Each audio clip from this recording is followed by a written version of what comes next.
पहले तो मुझे आप ये बताएं, आपने मुझे बोला था कि जब हम यहाँ पर आएंगे, बेसमेंट में अभी तक हम यहाँ पर हैं, इधर भूत हैं, क्या ये सच है? नहीं, इस हवेली में एक ही भूत है, वो मैं हूँ। ओह, तो और नहीं रखे आपने? कोई और भूत। तो मुझे ये बताएं, आप ईद का पहला दिन, दूसरा दिन और तीसरा दिन कैसे गुजारते हैं, कैसे मनाते हैं ईद फैमिली के साथ? देखें, बच्चे बड़े हो गए हैं, ठीक है, तो एक हमारा होता है कि हम क्योंकि मैं यहाँ रहता हूँ, वालदा जो है वो गुलबर्ग में होती हैं, तो यही होता है कि नमाज हम घर पे ही सारी फैमिली और कुछ फ्रेंड्स इकट्ठे हो जाते हैं और वहीं मौलवी साहब आके तो ईद की नमाज करा लेते हैं। अच्छा। गुलबर्ग में। उसके बाद फिर वही मिलना जुलना चीज़ों की तरफ, लेकिन हमारा अपना फैमिली का एक हम लंच करते हैं। ओके। ठीक है, उस पर हम मतलब कि मैं और मेरे भाई और मेरे कज़न और उनकी फैमिली, चचा की फैमिली, और उसके बाद फिर एक मेरी कज़न है, अमूमन उनकी तरफ एक शाम का एक हाई टी आप कह सकते हैं या समथिंग लाइक दैट, ईद वाले दिन ये होता है। तो बस उसके बाद क्या हमने करना है, मुझे दैट इज ईद का पहला दिन हो गया, मिला लिया सब अजीज़ों रिश्तेदारों से। ओके। और उसके बाद फिर रिलैक्सेशन। नाइस। कुकिंग का आपको बहुत शौक है, आप मुझे ये बताएं क्या क्या बना लेते हैं आप, और ईद के स्पेशल मौके पर क्या बनाते हैं आप? एक्चुअली ईद की कुकिंग जो है ना वो नहीं करते आप, ईद पर नहीं करते आप? ईद पे मैं नहीं याद, लेकिन वैसे मैं आई लव कुकिंग, और मैं नॉर्मली थर्सडेज को और संडेज को मेरे 2 दिन होते हैं जब मैं घर से कम निकलता हूँ, ऑलमोस्ट निकलता ही नहीं, तो इन 2 दिनों में मैं कुकिंग करता हूँ। और I try and you know like जिस तरह मैंने हवेली के अंदर ही मैंने इटालियन टमाटोज जो हैं वो मैं ग्रो करता हूँ, 3-4 किस्म के डिफरेंट और उनका जो फ्लेवर है टमाटोज का, बिकॉज यू नो वहाँ तो कई 100 वैरायटीज हैं टमाटोज की, and the Italians love, I love Italian food, pastas and stuff like that also उनकी। तो मैं फिर वो जो टमाटर हैं उनका जो पास्ता या सॉस जो बनती है वो इट्स वेरी डिफरेंट। तो हमें क्या खिला रहे हैं आप? कुछ इटालियन होगा, या चाइनीज होगा, या कॉन्टिनेंटल होगा? Chinese, Korean, different things. See once you start cooking then there is no dearth. और अब तो आजकल के ज़माने में तो it's so easy that all over the Instagram. But I am really bad at cooking, मुझे तो नहीं आता, मुझे बनाना नहीं आता है। आई एम वेरी इम्प्रेस्ड कि आप इतनी चीज़ें बना लेते हैं, कैसे बना लेते हैं? Very simple, very easy. अब तो कुकिंग इतनी इजी हो गई है विद, वैसे मैं तुम्हें कह रहा हूँ कि हर किस्म की रेसिपी जो है वो अवेलेबल है। मुश्किल से मुश्किल, और but if you have the NAAC of cooking, if you have the NAAC of cooking, you understand कि ये मीट है, इसको इस टेम्परेचर पे बनाना है, ये ऐसे बनेगा तो ऐसे होगा, so then you can even create your own dishes, you know. So basically क्या करते हो आप, यू नो, वेजिटेबल्स हैं या मीट है खाने के लिए, आप मीट को आप ग्रिल कर सकते हैं, या उसको जिस तरह हमारे स्टाइल ऑफ कुकिंग में करी बनती है उसकी, ठीक है। और जो लाइक द चाइनीज़, वो ज़्यादा उसको वॉक के अंदर फटाफट, यू नो, लाइक दे उसको पहले वो टेंडराइज कर लेते हैं, फिर उसके बाद उसको, यू नो, आपको पका के जब आपको सर्व करते हैं, like if you are making something like beef with chilies, जब beef with, you know, other vegetables और चिकन फॉर दैट मैटर, या प्रॉन, तो ये अभी मेरे मुंह में पानी आ रहा है, हमने खाने की बात की है। अच्छा, मुझे ये बताएं आप जो हैं, आपको म्यूजिक से भी बहुत लगाव है, और आई नो आप इस हवेली में विरसा करवाते हैं और आप म्यूजिकल नाइट्स करवाते हैं इस हवेली में। जो सिंगर्स यहाँ पे गाते थे वो बड़े बड़े लेजेंड और सुपरस्टार बन गए हैं, कोई सामने नहीं आ रहा, कोई नया टैलेंट नहीं हम सामने देख रहे, इसकी क्या वजह है? नया टैलेंट बहुत से, आई थिंक एवरी डे कोई ना कोई नया टैलेंट। राहत जी बहुत आते हैं, जो बड़े बड़े ऑलरेडी सिंगर्स बन गए वो आते हैं। राहत से भी तो एक एसोसिएशन उसके बचपन से चली आ रही है ना, और इसी तरह साहिर अली बग्गा केम लेटर, और हिना नसरुल्लाह हैं, सनम मालवी हैं, अली अब्बास हैं, सारा रज़ा है, ये सारे नए चेहरे नहीं आ रहे। नए तो newest sensation as far as I am concern is Wahdat Rameez. Absolutely, कल रात को उन्होंने खान साहब के घर, राहत के घर, उनका एक पीर साहब था, उसकी दुआ थी, तो एक उन्होंने सूफी म्यूजिक रखा हुआ था, and he sang brilliantly, absolutely brilliantly, you can see it on my Instagram।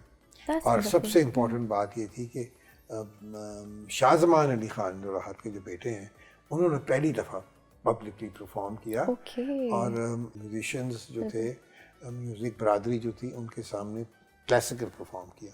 He was absolutely brilliant. Classical मौसीकी का फ्यूचर आप क्या देख रहे हैं, क्योंकि पाकिस्तान में उसको वो मुकाम हासिल है जो हमारे हमसाए मुल्क भारत में है, तो इसमें आप अपना कसूर समझते हैं, फिर मीडिया ने इसको इतनी प्रोजेक्शन नहीं दी? एक्चुअली बात यह है कि इस सारी जो चीज़ें हैं उसको हमने इस मुल्क में हमने हर चीज़ को तो पहले तो गैर इस्लामी करार दे दिया।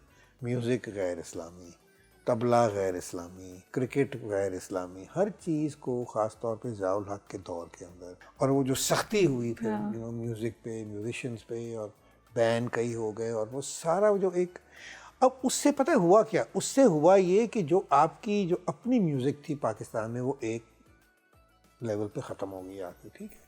और आपकी जो यूथ थी उन्होंने फिर हिंदुस्तान की तरफ देखना शुरू कर दिया या वेस्ट की तरफ वो चले गए, ठीक है? और अपनी जो जो जो जिन लोगों के पाकिस्तान में तो there is an amazing amount of talent, इतना पोटेंशियल है पाकिस्तान में हर फील्ड में, आर्ट हो, म्यूजिक हो, कुछ हो। किसी ने कोई आपके जो नौजवान जो है ना, सबसे इम्पोर्टेंट चीज़ हर किसी भी मुल्क की उसका यूथ होता है, और यूथ ही जो उस मुल्क की आइडियोलॉजी को आगे लेके चलता है। अगर उसको, लेकिन अगर आप नौजवानों को स्कूल के ज़माने से ही गलत हिस्ट्री पढ़ाएंगे, जो चीज़ उनको पढ़नी चाहिए नहीं पढ़ाएंगे, हर जो भी नई गवर्नमेंट आएगी वो आके अपना ही उनको कोई दर्स दे देगा, तो किसी ने ये चीज़ की परवाह नहीं की कि उस पर मुल्क को क्या हो रहा है।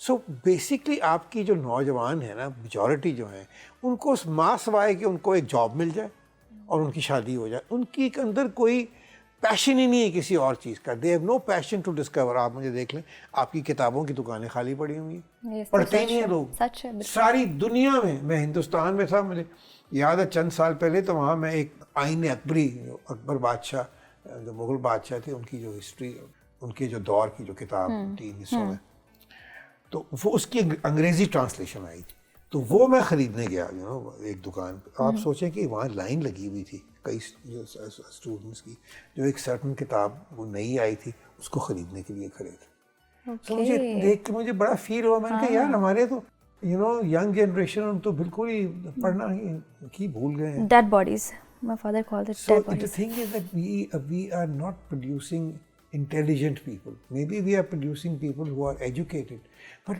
there's something beyond, जो एक है ना, कि आप रोशनी जो है वो सिर्फ आपको रास्ता दिखाती है, ठीक है? इल्म जो है आपको रास्ता दिखाता है, लेकिन ये मंजिल नहीं है। you have to go beyond this. जिसपे उलामा साहब का एक शेर भी है, अगर मुझे याद आ जाए तो, ये जो जेन ज़ी है, नई जनरेशन, इनके अंदर टैलेंट तो है पर उनको अपॉर्चुनिटीज नहीं वो मिलती। इनका हाथ पकड़ने वाला किसी ने इनको गाइड ही नहीं किया। ड्रीम देखना अच्छी बात है, पर उनको डायरेक्शन देने वाला कोई नहीं है, जैसा लगता है कि हर मुल्क का एक अपना बयानिया होता है, ठीक है? एक हम वैसे ही एक नज़रियाती मुल्क है, हम एक नज़रिए पे कायम हुए थे। हम कोई जगराफिया तो नहीं था कि ये पाकिस्तान का, कि ये पाकिस्तान होगा और सदियों से चला रहे, नहीं। हमने भी Quaid-e Azam carved out a nation for us, ठीक है, फ्रॉम द सब कॉन्टिनेंट। उस मुल्क का नज़रिया ही अगर आप अपने नौजवान तक नहीं लेके जाएंगे, ठीक है, तो क्या होगा? यानी कि इस मुल्क में क्या हुआ?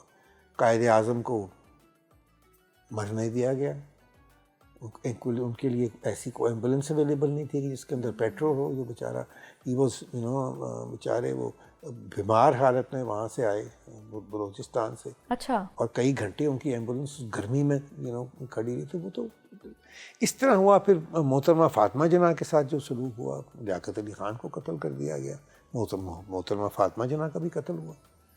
सो ये सारी चीज़ें ये की वजह से ये हुआ कि एक कन्फ्यूजन, फिर जो भी उस वक्त अयूब खान की गवर्नमेंट थी, उन्होंने जो भी सारी आप सोचिए कि कलाम इकबाल जो था वो बैन था। A lot of Kalam Iqbal was banned on national television, on radio Pakistan के। नहीं, ये बगावत की तरफ लेके इकबाल की शायरी जाती है, इस तरह की सोच थी। तो ये मसला ये है कि हम अभी तक हमारा जो यंग जो यूथ जो है वो पढ़ लिख तो गई, यूनिवर्सिटियाँ बन गई, लम्स बन गया, ये बन गया, वो बन गया, but we are producing an educated class, but we are not producing leaders. We should be producing, you know, जो अगर कोई इस तरह का टैलेंट है तो वो फौरन मुल्क छोड़ के चला जाता है, वो बाहर जाके, you know, he becomes big, you know, her I agree with you, totally agree. तो ये मैं समझता हूँ कि ये हम जब तक हम अपना ये सिस्टम नहीं ठीक करेंगे, we need के एक सिलेबस जो हो, यूनिफॉर्म सिलेबस हो, जो सारे पाकिस्तान में हो। अब आप देखें क्या हो रहा है, मुझे बताएं कि हमारा पंजाब के लोगों का बलूचिस्तान के लोगों के साथ कोई ताल्लुक़ रह गया, या फ्रंटियर के साथ, या सिंध के लोगों के साथ। हमें तो एक जो जिस तरह कायद ने फरमाया था कि हमें तो we should be together, we are like brothers, लेकिन that is not the reality. So spiritually तो हम वैसे ही एक दूसरे से अलहदा हो गए।